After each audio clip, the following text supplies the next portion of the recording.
Assalamualaikum warahmatullahi wabarakatuh. Kembali lagi di pembelajaran biologi kita ya. Nah, di sini Ibu akan menjelaskan tentang klasifikasi tumbuhan. Nah, Ibu yakin kalian sudah mendownload bahan ajar kita tadi malam yang sudah Ibu letakkan di LMS kita. Dan jangan lupa kalian mengisi absen ya. Siapa yang belum mengisi absen silakan isi absen di LMS kita. Nah, baiklah Ibu akan menjelaskan tentang klasifikasi tumbuhan. Kingdom Plantae. Nah, di sini ada ciri-ciri kingdom plantae, yaitu eukariotik, multiseluler, dapat berfotosintesis, memiliki klorofil A dan B, dan menyimpan karbohidrat. Nah, klasifikasi tumbuhan ini ada 5, yaitu tumbuhan non Tracheophyta atau tak berpembuluh. 2. Lumut atau Bryophyta. Yang ketiga itu tumbuhan Tracheophyta atau berpembuluh. Nah, terus tuh paku-pakuan Petridophyta, terus tumbuhan berbiji atau Spermatophyta. Nah, di dunia tumbuhan ini kita ada pengelompokan tumbuhan. Yang pertama itu tumbuhan tidak berpembuluh. Yang kedua, tumbuhan berpembuluh. Nah, tumbuhan berpembuluh ini anak-anak ada tumbuhan yang tidak berbiji dan ada yang berbiji. Nah, yang berbiji ini itu Gymnospermae dan Angiospermae. Selanjutnya, lumut atau Bryophyta. Nah, ciri-ciri lumut ini ada beberapa ciri-ciri lumut, yaitu berklorofil, belum memiliki phloem atau xilem. Terus tuh tumbuh di tempat yang lembab, belum dapat dibedakan antara akar, batang, dan daun. Peralihan antara tumbuhan Talophyta dan Cormophyta. Terus tuh autotrop, terus reproduksi seksual dan aseksual. Sebagian lumut tumbuh berupa talus atau lembar. Nah, sebagian lagi telah memiliki organ yang mirip akar atau rhizoid, batang, dan daun.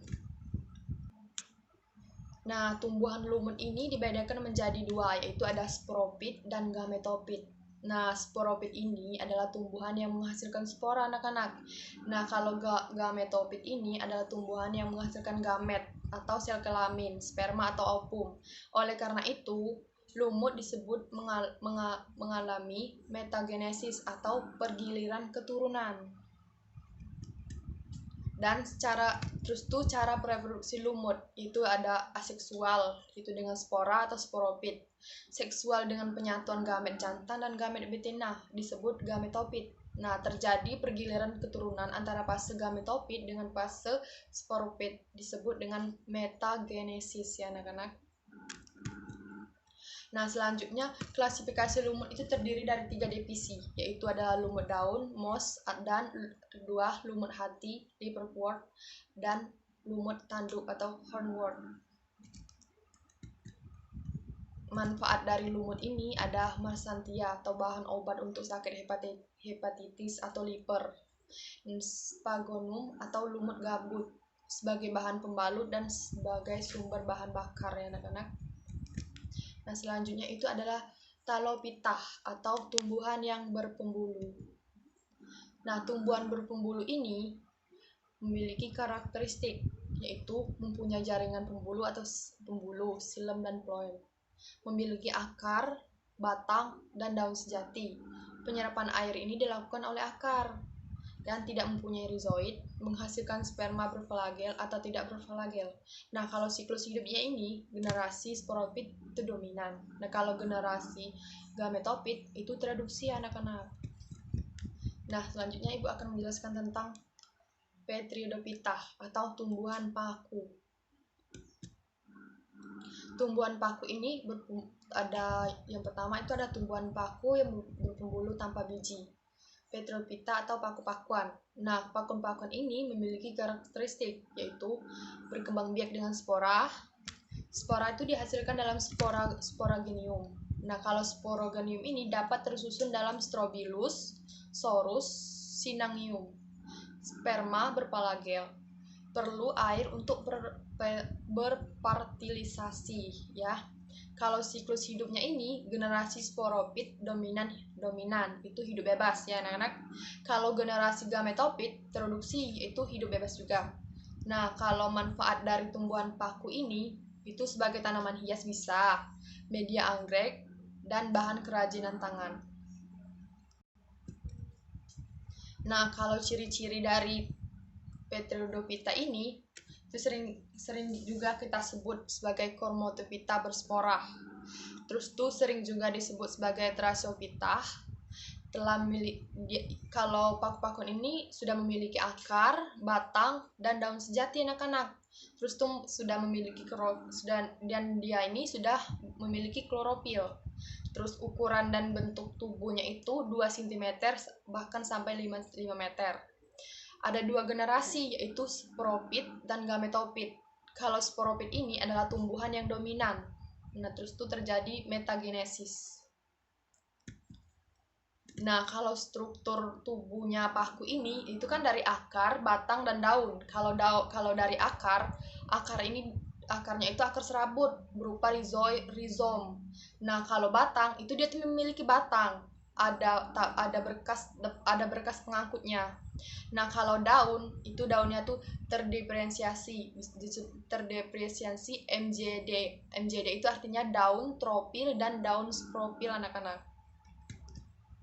Kalau sistem reproduksi paku ini itu secara aseksual dan seksual. Kalau secara seksual itu yaitu spora. Nah, kalau secara seksual yaitu fertilisasi. Nah, terus tuh metagenesis. Metagenesis ini ada sporopit dan gametopit. Sporopit itu adalah tumbuhan paku yang dominan, sedangkan gametopit itu protalium. Nah, selanjutnya Ibu akan menjelaskan tentang spermatophyta, yaitu tumbuhan yang berbiji. Nah, tumbuhan berbulu berbiji ini tuh memiliki karakteristik juga sama seperti tumbuhan yang lain, yaitu berkembang biak dengan biji. Biji dihasilkan di dalam buah atau tidak di dalam buah. Nah, spermanya itu umumnya tidak berflagel ya, dan tidak perlu air untuk fertilisasinya. Kalau siklus hidupnya itu, generasinya itu sporopit dominan, hidup bebas. Nah, kalau generasi gametopit, reproduksinya itu tidak hidup bebas anak-anak.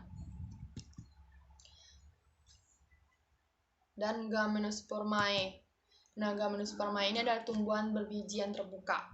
Nah, sama seperti yang tumbuhan lainnya itu, karakteristiknya itu adalah berkembang biak dengan biji.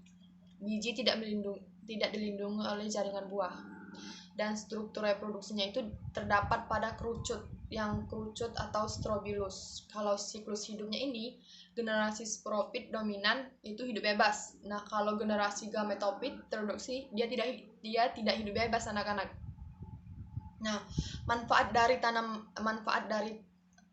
tumbuhan berbiji terbuka ini bisa sebagai tanaman hias, bisa sebagai bahan makanan, bisa sebagai bahan pembuatan kertas, terus tuh bisa juga terapin dan kayu. Nah, kalau peranan Gymnospermae ini memiliki peranan yang cukup penting bagi manusia, yaitu merupakan tanaman purba yang indah dan perlu dilestarikan anak-anak. Nah, tanaman ini contohnya dari tanaman yang perlu kita lestarikan itu adalah kayu pinus yang digunakan untuk bahan pembuatan kertas, kerajinan, dan getahnya itu juga bisa bahan pembuatan terapin tadi. Ginkgo biloba merupakan tanaman yang digunakan sebagai bahan untuk yang membuat kosmetik dan obat-obatan anak-anak. Lanjut ke Angiospermae. Nah, ini adalah tumbuhan berbiji tertutup anak-anak. Karakter dari tumbuhan berbiji tertutup ini itu berkembang biak dengan biji. Bijinya itu juga dilindungi dengan jaringan buah. Struktur reproduksinya itu terdapat pada bunganya. Nah, kalau siklus hidupnya itu, generasi sporopit dominan itu dia hidup bebas. Kalau generasi gametopit reproduksi, dia tidak hidup bebas anak-anak. Kalau manfaat dari tumbuhan berbiji tertutup ini bisa sebagai bahan pangan, sandang, papan, tanaman hias, dan obat. Terus tuh Angiospermae ini terdiri dari 2 kelas, yaitu monokotil dan dikotil anak-anak. Nah, sekian penjelasan dari Ibu. Kalau tidak jelas bisa kalian tanyakan di forum diskusi kita. Terus kalau belum jelas, kalian baca-baca lagi, hanya itu yang bisa ibu jelaskan. Wassalamualaikum warahmatullahi wabarakatuh. Terima kasih, jangan lupa belajar ya anak-anak.